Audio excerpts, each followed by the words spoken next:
All right, on today's episode of Python Papi, we're back inside our small contracts project. Let's have a look at what we're going to be going over today. And yesterday I told you that we're going to be inside our Remix IDE today. But before we head over there, let's look at some light reading. Yesterday we were working on integer division. So let's look at we'll look at some examples of division that we can run in our Remix IDE. And these are just a few examples that we're going to be touching on.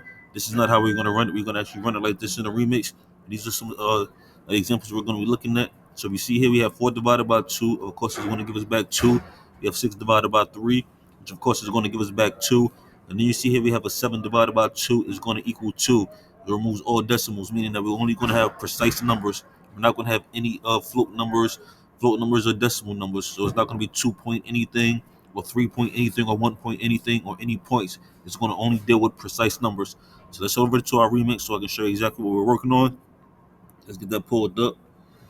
So let me get ahead and I could have sworn I hit the button. I did. Let's get it pulled up. Right, let's compile. So you can see here, this is the code that we're running. You have an external. It's going to be a view. You have a define divide me.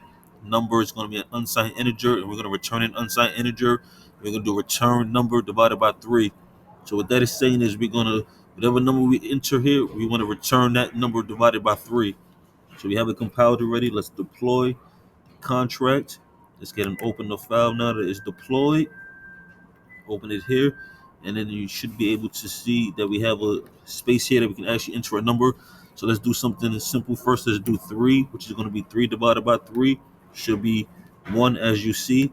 Let's do 6. It's going to be 6 divided by 3 should be 2, as you can do. Let's do 9, so you can see that 9 divided by 3 should be 3. Now let's do a number like 11. So 11 divided by 3, as you can see, it's still saying 3 because that's 3 only goes into 11 3 times fully before it starts to turn into a float or a decimal number. So as you can see, we're only dealing with precise numbers.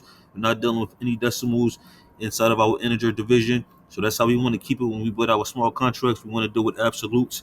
We don't want to have any floating numbers. We want our numbers to be precise. So this is what we're going to be working on moving forward.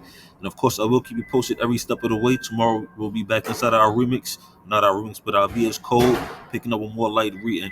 This way we can get more understanding of what's going on and why we're going to be dealing with whole numbers as opposed to division numbers, not division numbers, but floated numbers, which are decimal numbers.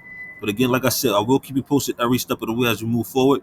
But for now, it's still Python Poppy. You guys stay Gucci.